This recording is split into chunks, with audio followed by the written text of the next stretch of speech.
Los detalles del riesgo de mercado de bonos se pueden ver mucho mejor en una hoja de Excel.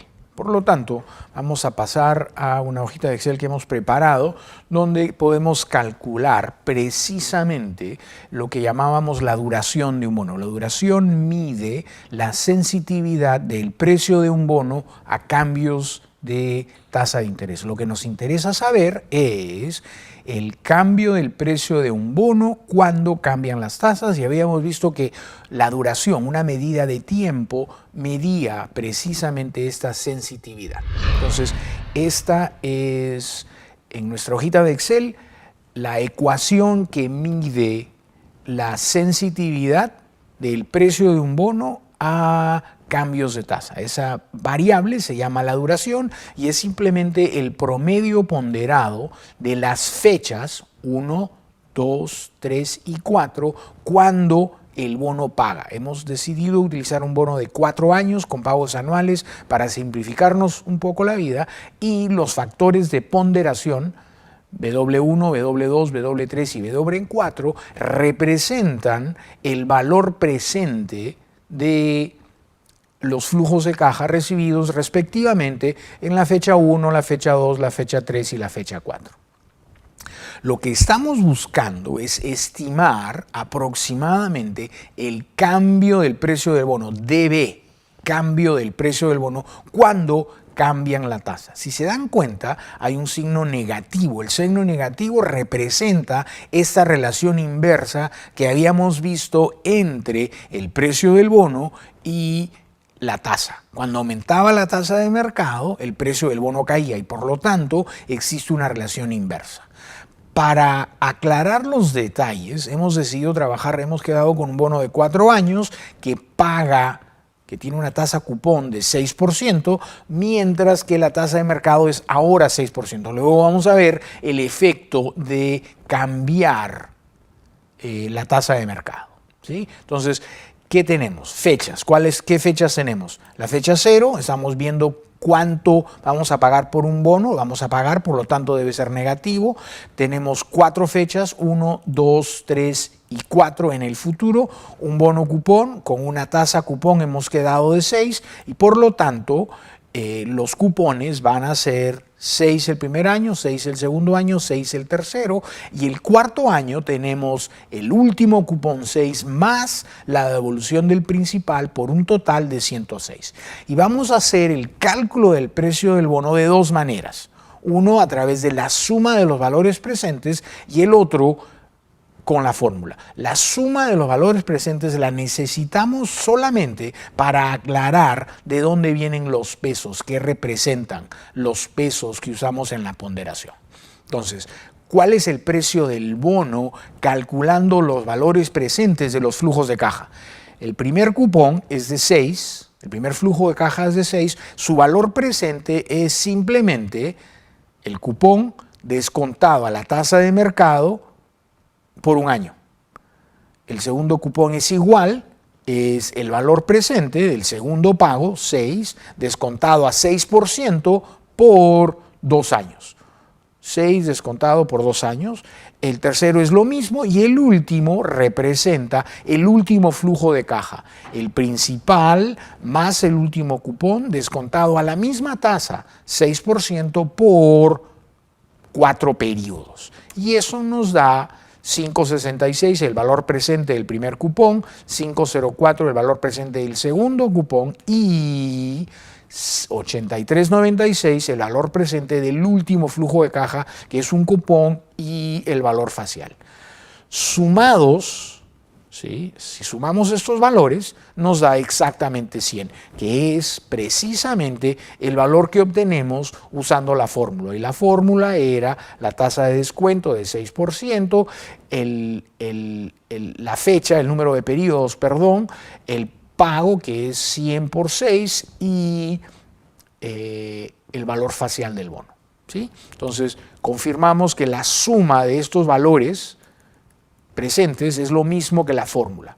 Simplemente para. Y como quedamos, eso nos permite determinar los pesos. Los pesos eran proporcionales al flujo de caja. Eso significa que deberían sumar 100. Entonces, ¿Cuánto vale, cuál es el peso que le vamos a usar a la primera fecha? 5.66. ¿Cómo hemos obtenido ese valor? Simplemente dividimos 5.66 entre la suma de los valores presentes. Y eso nos da, por eso usé 6, 5.66, 5.34, 5.04 y 83.96. ¿Qué representa 83.96? El porcentaje del valor del bono que vamos a recibir en la fecha 4. La suma de los pesos, evidentemente, tiene que ser 100 y con eso tenemos la duración. ¿Qué cosa representa la duración? El promedio de las fechas cuando vamos a recibir los flujos de caja. En este caso, 3.67. ¿Qué representa 3.67? Es 3.67 años. 3.67 años. Quiere decir que en 3.67 en promedio esperamos recibir nuestro dinero. No en 4, no en 1, no en 2, en 3.67. Adicionalmente, nos interesa definir una variable que se llama la duración modificada y es simplemente la duración que acabamos de calcular dividida por 1 más la tasa de mercado. Entonces, ¿cuál es la duración? 3.67. ¿Cuál es la tasa de mercado? 6. Dividimos 3.67 entre 1.06 y eso nos da 3.46. Esta es la duración modificada, que es la variable que utilizamos para medir en esta ecuación el cambio del precio del bono cuando cambian las tasas. A nosotros, repito, nos interesa determinar el cambio del precio del bono cuando cambian las tasas.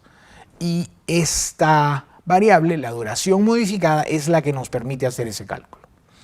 Veamos qué le sucede a este bono cuando cambiamos la tasa de mercado. En lugar de poner 6, veamos 5. Si pasamos de 6 a 5, la tasa está bajando y por lo tanto el precio del bono tiene que subir. Es un bono de 4 años, el bono paga 1% más. 1% más cada año, en 4 años es más o menos 4%, va a ser alrededor de 3.5 o algo parecido, 3.6. Entonces el precio del bono va a ser 103.6 más o menos. Para ser precisos es 103.55. 103.55 es el nuevo precio del bono cuando la tasa es 5, no 6. A partir de 5, usemos la duración para determinar en cuánto cambiaría el precio del bono cuando la tasa aumenta 0,5%. Entonces, del Y es el cambio de la tasa de mercado, el cambio del yield, el cambio del TIR, va a aumentar en 5%. Usando la duración, ¿sí? Usando la duración, nosotros determinamos que el cambio del precio del bono debería ser menos 1.81. ¿Qué quiere decir? Que si las tasas de mercado pasan de 5 a 5,5, el bono debería caer en 1.81. ¿Cómo hemos calculado 1.81? Usando esta ecuación del cambio del precio del bono, igual a menos el precio del bono por la duración modificada por el cambio de tasa y nos da 1.81. Pero en Excel nosotros podemos calcular directamente el precio del bono. El precio del bono, usando la fórmula, es el cupón, el valor facial, los pagos, etc. Y con esto tenemos que el precio exacto es 101.75. El precio ahora es 103, va a pasar a 101, por lo tanto podemos calcular la diferencia. Y como nos damos cuenta, no es exacto. 1.81 no es igual que 1.79. ¿Por qué la diferencia? Porque esta ecuación del cambio del precio del bono cuando cambia la tasa es aproximada. Se comete un error que depende de la curvatura. Hay una variable que se llama la convexidad que mide el error que comete la duración. Entonces, ¿qué cosa es la duración? Es el promedio ponderado de las fechas cuando recibimos los flujos de caja, donde los factores de ponderación son proporcionales al valor presente del flujo de caja. ¿Sí? Hemos determinado el precio de un bono calculando los valores presentes de cada uno de los cupones o cada uno de los flujos de caja. Y con esto tenemos el valor del bono. Y hemos determinado cuál es el cambio del precio del bono cuando cambia la tasa de 5 a 5.5, cuando tenemos un cambio de 50 puntos básicos de 0.5%. Con esto terminamos la última sección de bonos, habiendo visto duración y habiendo mencionado rápidamente convexidad.